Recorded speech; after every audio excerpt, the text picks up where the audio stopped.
오늘 주신 말씀 시편 101편 말씀입니다. 제가 먼저 읽고 교독하겠습니다. 여호와여, 내가 주의 사랑과 공정함을 노래하고 주께 찬양하겠습니다.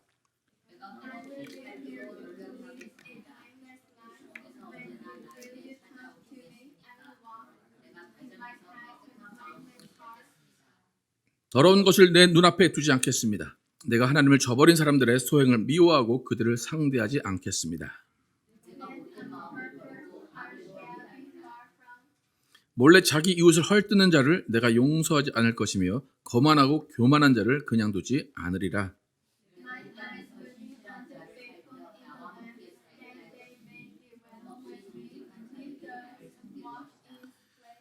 속이는 자는 내 집에 살지 못할 것이며 거짓말하는 자도 내 앞에 서지 못하리라. 함께 읽겠습니다. 내가 이 땅에서 매일 악인들을 제거할 것이니 악을 행하는 자들이 다 여호와의 성에서 추방될 것이다. 아멘.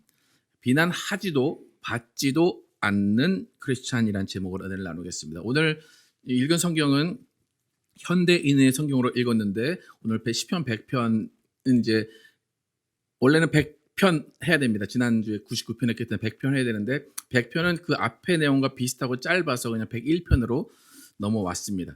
그러니까 지난주까지 살펴본 90편에서 100편 사이에는 안식일, 그러니까 예배 가운데 우리가 주일에 하나님을 찬양하고 하나님을 높이는 시였습니다. 근데 101편으로 넘어오면서 내용이 완전히 바뀝니다. 오늘 이 시는 다윗이 지은 시인데 다윗이 예배자를 대표로 다윗이 하나님, 난 이렇게 예배했습니다. 그리고 예배자로 이렇게 살아가겠습니다. 라고 고백하는 시가 오늘의 시편입니다. 그러니까 하나님 앞에서 예배하고 찬양한 그 순간 하나님께서 예배를 받으셨고 그 다음에 나는 삶으로 돌아와서 내 삶에서 주님의 말씀을 가지고 이렇게 살아가겠습니다. 라고 다윗이 대표로 고백하는 겁니다. 여러분의 신앙생활을 어떻게 정의하십니까? 무엇이 신앙생활이라고 정의하십니까? 신앙생활이라는 것은 뭐냐면 하나님을 믿고 알고 예배하는 것, 그것으로 마치는 것이 아니라 하나님을 알고 믿고 예배했다면 그 다음에 하나님의 말씀에 대한 반응, 그 말씀을 들은 반응을 우리 생활 가운데 하나님께 보여드리는 것이 신앙생활입니다. 다시 한번 설명해 드릴게요. 하나님을 알고 듣고 예배하고 찬양한 다음에 이제 내가 하나님의 말씀을 받았습니다. 그런 다음에 그 들은 말씀을 일상생활에서 하나님께 보여드리는 것, 그것이 신앙생활입니다. 그러니까 신앙생활은 교회에서 하는 시간이 많을까요? 세상에서 하는 시간이 많을까요? 세상에서 하는 시간이 많습니다. 교회에서 하는 신앙생활도 있고 밖에서 하는 신앙생활도 있지만 비율은 그냥 우리가 그냥 일반적으로 봐도 하루와 6일의 차이입니다.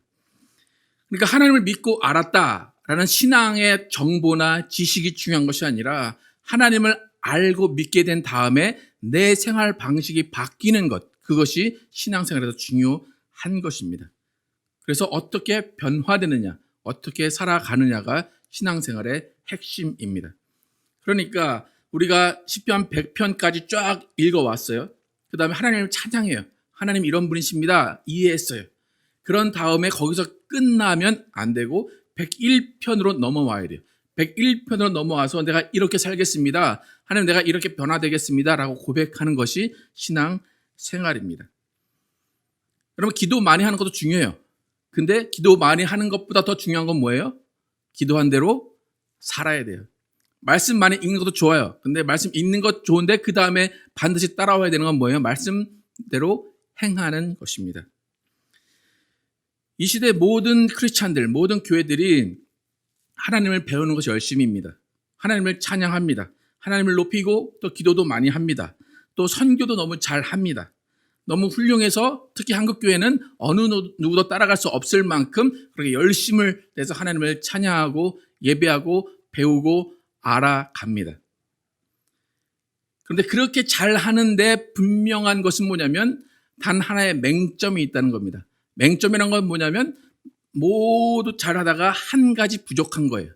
근데 한국교회의 맹점이 뭐냐면 하나님을 알고 찬양하고 높이고 기도하고 말씀 보고 선교를 잘 하는데 많은 교회와 많은 크리스찬들이 그것이 복음 전파의 완성이라고 생각한다는 거예요.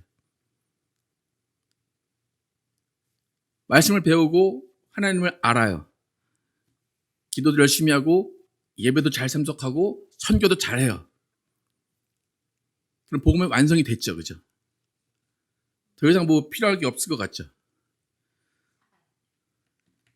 그죠?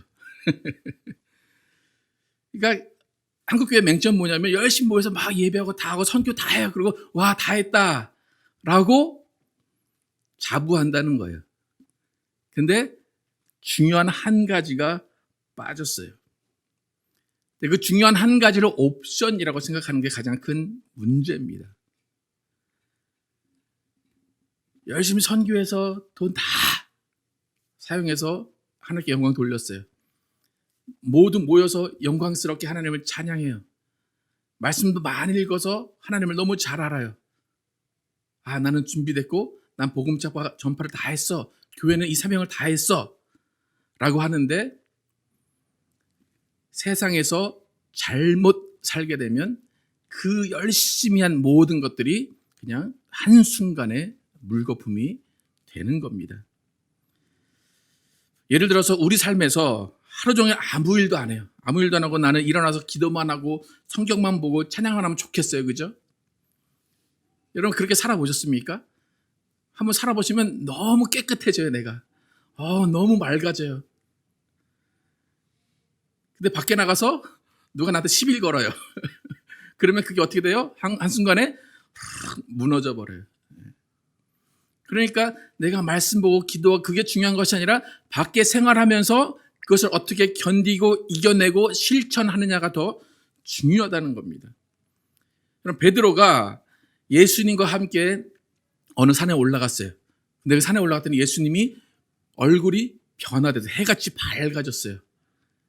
그러니까 베드로가 뭐라고 고백합니까?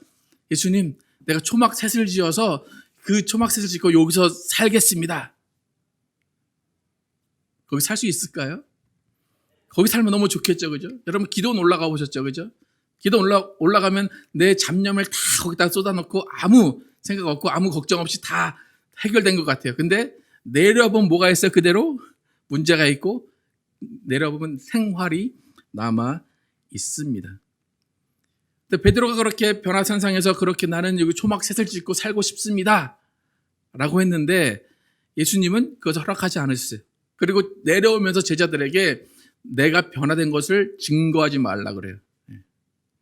그건 뭐냐면 언젠가는 니네가 이 일을 증거할 때가 있는데 아직은 아니라는 거예요. 그 얘기는 뭐냐면 베드로와 그 제자들에게 어떤 숙제를 남겨두신 거예요. 여러분 학창 시절 이제 몇 년 지났었을까요? 한 30년, 40년, 50년? 예. 학창 시절 때 어떻게 여러분 숙제 잘 하셨습니까? 어떻습니까? 그러니까 여러분과 제가 다닐 때만 해도 국민학교였겠죠, 그죠? 예. 여기 초등학교 다니신 분 없네요, 이제. 예, 국민학교인데 선생님이 이제 그 수업 그날 한 거를 이제 너희는 숙제가 있다 그러고 숙제를 내줍니다. 근데 모범생들은 어떻게 하냐면 딱 와서 책가방 딱 들고 와서 책가방 딱 넣고 책상에 앉아서 숙제 먼저 쫙 해요. 그리고 그 다음에 놀던지 뭐 엄마 신부름 하든지 해요. 그런데 이제 대부분의 건강하고 착한 그런 해맑은 아이들은 어떻게 해요? 학교 다녀오자마자 책가방 싹 던지고 어디 가요? 놀이터로 가고 밖으로 나가서 막 놀아요. 놀다가 이제 8시쯤 돼가지고 집에 와서 뭐 해요, 이제부터? 숙제해요. 그러다 보면 숙제하고 졸고, 그 다음에 일어나 보면 몇 시예요? 학교 가는 시간이에요. 그럼 또 별로 걱정도 안 해요. 되게 대담해요, 그죠? 대담하게 학교 가서, 한 대 맞고 끝나지. 그리고 이제 갑니다. 그럼 어떤 학생이셨습니까? 모범생이셨습니까? 아니면 해맑고 성격 좋은 그런 애들이 있었습니까? 어떻습니까? 여러분, 오늘 우리가 주일날 모여서 이렇게 찬양하고 말씀 듣고 하나님을 예배합니다. 어쩌면 이것은 수업과 같은 거예요. 그리고 하나님은 너희가 오늘 수업 듣고 말씀을 들었다면 이제 나가서 숙제해라 라고 하나님은 말씀을 하십니다. 그러니까 주일은 수업하는 날이고 6일은 숙제하는 날이에요. 그럼 선생님이 숙제를 내주고 아이들에게 숙제 검사를 하는 것처럼 하나님도 숙제 검사를 하실까요, 안 하실까요? 하시겠죠? 여러분, 숙제 검사 당해본 적 있으십니까? 별로 이렇게 당해본 적이 없는 것 같죠? 근데 하나님은 하실까 안 하실까? 오늘 다윗이 어떤 이야기를 했는지 보겠습니다. 다윗이 오늘 1, 2절에서 그 이야기를 하고 있습니다. 1, 2절 함께 읽겠습니다. 시작. 여호와여, 내가 주의 사랑과 공정함을 노래하고 주께 찬양하겠습니다. 내가 흠 없이 살기로 노력하겠습니다. 주께서 언제나 나에게 찾아오시겠습니까? 내가 가정에서 깨끗한 마음으로 살겠습니다. 1절의 예배 가운데, 교회 가운데, 성전 가운데 그렇게 하나님을 찬양하고 열심히 하나님을 경배했어요. 그 다음에 뭐 하기로 한다고 해요? 내가 흠없이 살기로 노력하겠습니다. 그러니까 성전에서 이미 떠나와서 이제 내 생활 터전으로 온 거예요. 성전에서 주를 찬양하는 그 마음을 가지고 와서 내가 하나님을 찬양하겠습니다 그랬어요? 아니면 흠없이 살겠습니다 그랬어요? 흠없이 살겠습니다 그래요. 그러니까 우리는 신앙을 어떻게 생각하냐면 하나님을 찬양하고 이렇게 주일날 열심히 찬양했듯이 집에서도 열심히 찬양하고 집에서도 열심히 성경 읽고 그렇게 하겠습니다라고 고백하면 하나님이 좋아하실 거라고 생각을 해요. 다윗은 그렇게 하지 않았어요. 다윗은 열심히 찬양했어요. 그리고 집에 와서 흠없이 살겠습니다 라고 이야기합니다. 여러분, 이 시의 주제가 이거예요. 흠없이 살기로 노력하겠습니다라는 거예요. 말씀을 듣고 찬양을 한 사람으로서 이제 흠없이 살겠습니다라는 거예요. 오늘 저희가 현대인의 성경으로 읽었는데 개역개정은 어떻게 나왔냐면 내가 완전한 길로 가겠습니다 그래요. 흠없는 완전한 길로 가겠습니다 그래요. 영어 성경에는 I will walk in my house with blameless heart. 그러니까 비난하지 않는 마음으로 살겠습니다 라고 그래요. 그러니까 우리가 성경을 읽고 찬양을 하고 말씀을 받았다면, 성전에서 그거를 하나님께 찬양을 했다면 세상에 와서는 비난받지 않는 삶을 살아야 된다는 거예요. 또 비난하지 않는 삶을 사는 거예요. 다윗이 고백한 이 고백의 교훈을 여러분 아시겠습니까? 다윗은 주님을 누구보다 열심히 찬양하는 사람이에요. 누구보다 열심히 기도해요. 누구보다 주야로 말씀을 묵상하는 사람이 다윗이에요.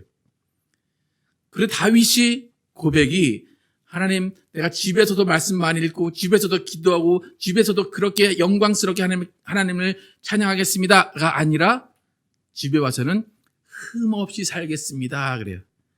특히 가정에서 깨끗한 마음으로 살겠습니다라고 고백을 합니다. 우리 교회의 철학이 여기에 담겨 있어요. 하나님을 찬양하고 말씀도 있고 분명히 그렇게 해야 돼요. 그런데 그렇게 했다면 그 사람은 삶에서 비난을 받지 말아야 돼요. 또 남을 비난하면 안 된다는 거예요. 그러니까 크리스천들의 맹점이 바로 이거예요. 하나님을 찬양하고 말씀 많이 읽고 선교하는 것을 신앙의 완성이라고 생각하는데 신앙의 완성은 교회에서 되는 것이 아니라 우리의 삶 가운데 흠없는 생활로 신앙이 완성이 되는 것이고 복음이 완성이 되는 겁니다. 오늘부터 여러분 잘 생각을 하셔야 돼요. 성전에서 찬양하고 기도하는 모습을 집으로 가지고 와서 똑같이 그 집을 성전으로 만드는 것이 신앙생활이 아니라 성전에서 찬양하고 기도했다면 집에서는 흠 없는 생활을 하는 것이 신앙의 완성이라는 것입니다. 좀 아까 2절 후반에 내가 가정에서 깨끗한 마음으로 살겠습니다 라고 해요. 가정이라는 것은 뭐냐면 나 혼자 있을 때 또 남이 볼 수 없는 곳에서부터 깨끗한 마음을 가지겠다는 거예요. 가정에서부터 내가 비난받을 만한 행동을 하고 있는지, 가정에서부터 내가 비난을 하고 있는지, 내 입술과 내 생각을 다스리겠습니다 라는 것이 다윗의 고백입니다.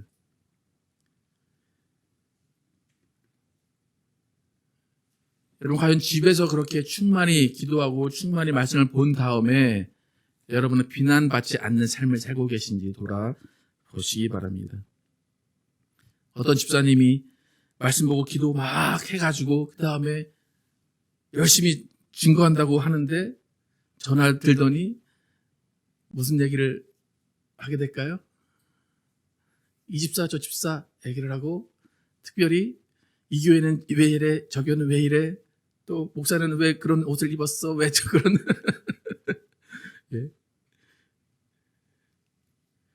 우리의 일은 비난을 받지도 하지도 않는 일이에요. 그러니까 여러분의 신앙이 언제 완성이 되는가를 분명히 아셔야 돼요. 많은 분들이 어떻게 생각하냐면, 오늘 예배 와서 열심히 찬양하고 은혜 받으면 그게 신앙생활이라고 생각하고 만족해요. 근데 여러분의 신앙의 만족은 어디서 느끼시라고요? 집에서 느끼시라는 거예요. 오늘 여러분 이제 말씀의 은혜를 딱 받고 집에 갔어요. 그럼 남편이 어떻게 보여야 돼요? 천사로 보여야 돼요. 네. 오늘 딱 은혜 받고 집에 가서 아이들이 막 어지럽혔어. 그걸 어떻게 치워야 돼요? 찬양하면서 치워야 돼요. 그러니까 신앙의 완성은 어디라고 다시 한번? 가정이에요. 세상에서 여러분 신앙이 완성이 되는 겁니다. 우리는 구약에서 강조하는 말이 있어요. 율법을 주여로 묵상해라. 율법을 내 입에서 떠나게 하지 마라. 그 말을 우리가 인용해서 우리가 생각 가운데 말씀을 읽어야 되고 계속 성경을 읽어야 되고 찬양이 우리 입에서 떠나면 안 됩니다라고 가르치는데, 그 얘기는 뭐냐면 이스라엘이 율법을 읽고 율법을 묵상한 것은 아이 때부터 태어나자마자 하는 거예요. 그럼 그 아이들은 이미 그 율법과 그 말씀이 머릿속에 있어요. 그러면 그것을 커서는 너희가 계속해서 기억하고 그것을 지켜 행하라는 거지, 읽어라, 외워라, 그것이 아니에요. 그러니까 우리는 이미 말씀을 들었어요. 그러면 그 말씀을 행하는 것, 그것을 지키는 것이 주여로 율법을 묵상하는 것입니다. 그러니까 여러분, 기도했다고, 말씀 읽었다고 어깨에 힘주면서 눈 깔면서 그렇게 지내면 안 되는 거예요. 말씀 읽고 기도했다면 그 다음에 세상에 가서 겸손하게 그들을 섬겨주는 것입니다. 여러분, 다윗이 이렇게 오늘 기분 좋게 하나님을 찬양합니다. 예배하고 나왔어요. 나왔는데 내가 이렇게 살겠습니다 라고 고백을 했어요. 아까 뭐라고 고백했어요? 내가 흠없는 삶을 살겠습니다. 내가 가정에서부터 깨끗한 마음을 갖겠습니다 고백을 했어요. 근데 그걸로 끝나면 좋은데 그 다음에 어떤 새로운 내용이 나와요. 3절부터 5절까지 한번 보겠습니다. 시작. 더러운 것을 내 눈앞에 두지 않겠습니다. 내가 하나님을 저버린 사람들의 소행을 미워하고 그들을 상대하지 않겠습니다. 내가 못된 마음을 버리고 악을 멀리하리라. 몰래 자기 이웃을 헛되는 자를 내가 용서하지 않을 것이며 거만하고 교만한 자를 그냥 두지 않을 것입니다. 비난 없는 삶을 살겠다고 고백을 했어요. 그죠? 내가 흠없는 삶을 살겠습니다. 남을 욕하지 않겠습니다. 그런데 밖을 보니까 남을 욕할 수밖에 없는 상황들이 펼쳐져요. 남을 비난할 수밖에 없는 상황들이 펼쳐지는 거예요. 그래서 다윗이 첫 번째로 고백한 게 뭐예요? 더러운 것을 내 눈앞에 두지 않겠습니다 라는 거예요. 분명히 다윗의 눈앞에는 더러운 일들이 펼쳐지고 있는 거예요. 그런데 어떻게 하겠다는 거예요? 내가 눈을 감겠다는 거예요. 안 본 척 하겠다는 거예요. 또 하나는 내가 하나님을 저버린 사람들의 소행을 미워하고 그들을 상대하지 않겠습니다라고 그래요. 그러니까 다른 성경에서는 배교한 자들이라고 그래요. 하나님을 믿었지만 떠난 사람들, 하나님을 욕하는 사람들, 그런 사람들이 나를 초청한다 그래요. 그런 사람들과 함께 하지 않겠다라고 해요. 그러니까 비난 없는 삶을 살기 위해서는 내가 비난하는 자리에 가면 안 되는 거예요. 또 비난에 동참하면 안 된다는 거예요. 자신들이 의롭다고 주장하는 사람들에게 그 사람들의 동의하는 것이 아니라 오히려 그것을 멀리하는 것, 그것이 비난하지 않는 삶, 비난을 받지 않는 삶을 사는 겁니다. 여러분 다 누군가를 비난하고 욕하면서 살아본 경험이 있을 것입니다. 여러분 누군가를 욕하는 그 순간 여러분의 심장 맥박수나 혈압을 재면 가만히 있을까요? 올라갈까요? 왜 그럴까요? 나는 그냥 비난하는 건데 내 혈압이 왜 올라갈까요? 뭐가 변하고 있다는 거예요? 내 감정이, 내 마음이 변하고 있다는 거예요. 아까 전에 2절에서 다윗이 내가 가정에서 깨끗한 마음으로 살겠습니다 그랬어요. 그것은 무슨 말이냐면 가정에서부터 내 마음이 평안하게 유지되도록 살겠습니다라는 거예요. 여러분 내 마음이 뒤죽박죽이고 내 마음이 화가 나고 내 혈압이 올라가는데 애들한테 잘할 수 있습니까? 내 마음이 깨끗하지 않은데 남편을 보면, 와이프를 보면 사랑스러운 말이 나오겠습니까? 그러니까 다윗이 고백한 건 뭐냐면 다른 사람들이 문제가 아니라는 거예요. 더러운 것이 보이면 내가 눈을 감겠습니다라는 거예요. 다른 일들이 보이면 내가 그것을 안 하도록 차단하겠습니다라는 거예요. 그러니까 환경이 중요한 게 아니라 우리는 환경 탓을 하는데 환경이 중요한 게 아니라 내가 다스리겠습니다. 내가 깨끗한 마음을 가지겠습니다라고 그래요. 아까 광고에서도 제가 건축에 대해서 이야기를 드렸는데 지금 저희 교회가 3년 정도 건축 퍼밋을 하고 있어요. 지금 한 7번 정도 수정 요청을 받았는데 그때마다 조금씩 화가 나요. 그래도 그냥 넘어갔어요.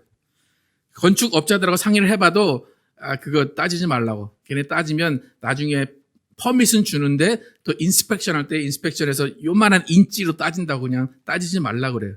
그래가지고 계속 추가 비용이 들고 있는데도 불구하고 그냥 계속 해라 그냥 그렇게 했어요. 근데 이번에 수정 요구를 또 하는데 아까도 말씀드렸지만 그 맨홀 하나에 $10,000이라고 했잖아요. 그 $10,000을 2개를 또 추가하라 그러고 왜 시땅을 이렇게 많이 쓰냐라고 이제 그렇게 얘기를 하는 것을 보고 근데 못 참겠는 거야 이제는. 그래서 그 전까지는 아무 생각을 안 했는데 이제 변호사를 사야 되나. 내가 저희 옆집에 어떤 분이 계신데 그분이 제가 이런 말을 했더니 너 시의원 모르냐고 그래요. 그래서 시의원한테 얘기를 한번 해보라고 자기가 시의원 안다고 그 시의원한테 얘기를 하면 해결되지 않을까 그래요. 그래서 제가 그 인터넷 찾아봤더니 그게 어필을 하더라고요. 그래서 어필을 해서 시의원들이 모여서 그것을 결정을 하면 직원들은 그걸 따라야 돼요. 이제 그런 전략을 막 제가 짜고 있는 거예요. 그러다 보니까 잠이 안 와요. 가슴이 답답해요. 이것들을 어떻게 골탕을 먹일까? 제가 이래 보여도 그런 전략을 되게 잘 짜거든요. 저 막 은행이라도 싸우고 막 회사라도 막 싸우거든요. 근데 제가 다 이겨요, 대부분. 그러니까 시랑 싸워도 제가 이길 것 같은데 그 마음이 답답하고 집중이 하나도 안 되는 거예요. 그래서 이걸 어떻게 될까라고 고민을 하고 막 그랬었는데 여러분 제가 이렇게 막 고민하고 그렇게 누군가를 비난하고 누군가를 이렇게 좌절하게 만들고 그러려고 한들 시청이 알겠습니까? 저들이 그걸 알고 그렇게 우리가 내가 해줘야지 그렇게 하겠습니까? 누구만 손해예요? 제 마음만 손해예요. 제가 이렇게 살찌는 이유가 그런 것 같아요. 자꾸 당겨 당기고 예. 제 마음이 어수선해지면 교회가 어떻게 되겠습니까? 어수선해지겠죠? 예. 말씀이 계속 비난하는 말만 나오겠죠? 예. 그래서 결국에는 그냥 비난하지 말고 접자. 언젠가 주겠지라고 생각을 하고 있습니다. 다윗도 마찬가지예요. 다윗도 똑같은 상황이에요. 예배 잘 드리고 왔어요. 그래서 깨끗한 마음으로 살겠습니다. 흠없는 자로 살겠습니다라고 했는데 주위에는 나를 도와주지 않아요. 나에게 계속 요구하고 내가 안 좋은 것을 드러나게 만들어요. 그런 자들이 수두룩해요. 다윗이 뭐라 그래요? 하나님을 저버린 자들이 있고 몰래 자기 이웃을 헐뜯는 자들이 있고 거만한 자들이 있고 교만한 자들이 있다고 쭉 열거를 합니다. 다윗이 보기에는 답답한 거예요. 저것들을 어떻게 해치워야 되는데 생각을 할 수밖에 없어요. 근데 결국에 다윗이 결정한 건 뭐냐면 내가 그들과 거리를 두겠습니다라는 거예요. 오늘 성경에는 뭐 그들을 해치우겠습니다라고 표현을 하는데 영어 성경을 보면 그렇지 않아요. 영어 성경에는 그들을 멀리하겠습니다. 그들을 피하겠습니다라고 이야기를 합니다. 이렇게 어떤 문제가 있을 때 누구를 비난할 수밖에 없는 상황, 누구를 욕할 수밖에 없는 상황, 누구를 대항할 수밖에 없는 상황 가운데 가장 먼저 해야 되는 것은 내 마음을 깨끗하게 하는 거예요. 내 마음을 다스리는 거예요. 그 방법이 가장 첫 번째예요. 그런데 그 방법조차 잘 안 될 때 어떻게 해야 되느냐? 6절 함께 읽어보겠습니다. 6절 시작. 내가 이 땅에서 신실한 자를 살펴 나와 함께 살게 할 것이니 흠 없이 정직한 자들이 나를 섬길 것입니다. 내가 마음을 다스리려고 했어요. 근데 잘 안 돼요. 내 주위에는 머리 굴리는 사람만 있고 내 주위에는 욕심 부리는 사람만 있고 헐뜯는 사람만 있어요. 그때 다윗이 한 행동이 뭐예요? 신실한 자를 찾는 거예요. 나랑 말이 통할 사람을 찾는 거예요. 나와 같이 흠없고 정직하게 살려고 하는 사람들을 찾는 거예요. 여러분, 많은 일들 가운데 내가 하려고 해도 잘 안 될 때가 있어요. 그때는 도움을 청해야 돼요. 근데 도움을 청할 때 잘 찾아야 돼요. 나같이 흠없고 나같이 정직하게 살려고 하는 사람들을 찾아야지 이상한 데 가면 잘 안 돼요. 그죠? 나보다 이런 일을 먼저 겪은 사람들을 만나야 돼요. 참고 견디는 사람들, 하나님의 방법대로 흠 없고 정직하게 살려는 사람들을 찾아가야 되는 것입니다. 그래서 우리가 흠 없이 살려고 하고 깨끗한 마음으로 살려고 하면 우리 주위에는 반드시 또 다른 흠 없고 정직한 자가 있어야 된다는 거예요.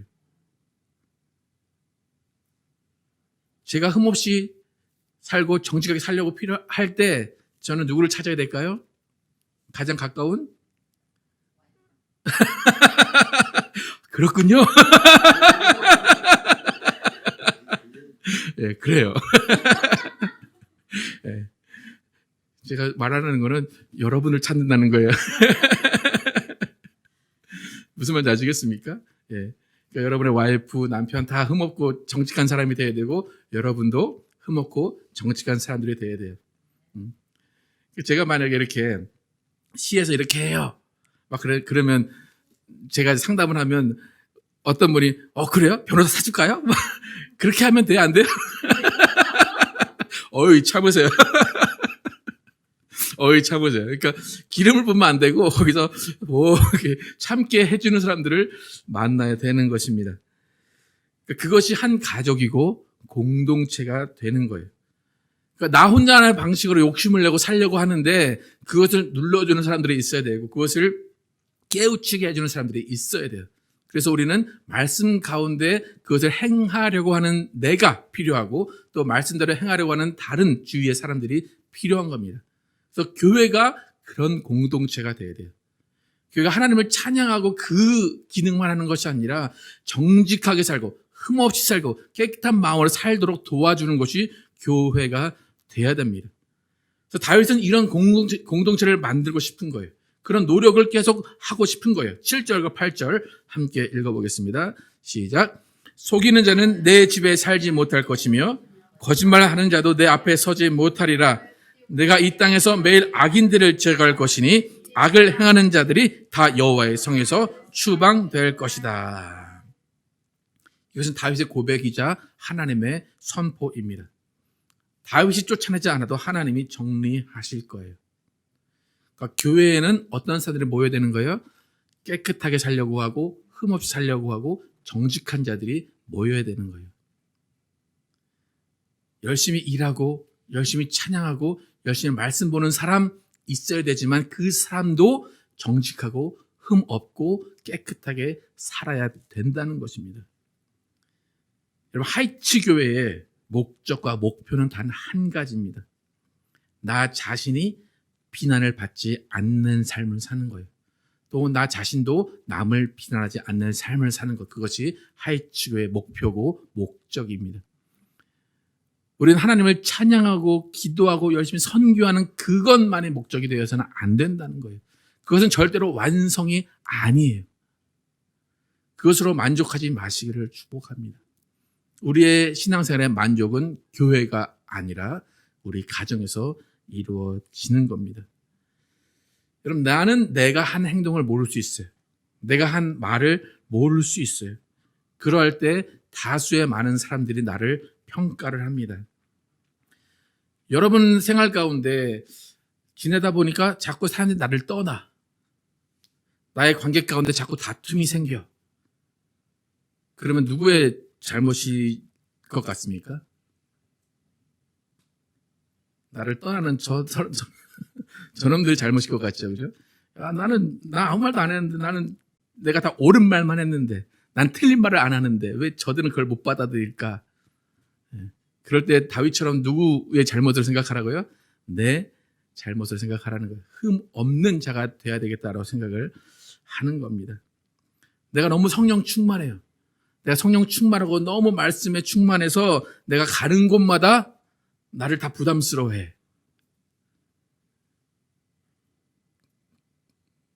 그러면 내가 성령 충만한 겁니까? 안 한 겁니까? 성령 충만은 하나 되게 하시는 것이고 성령 충만은 조화를 이루는 거예요.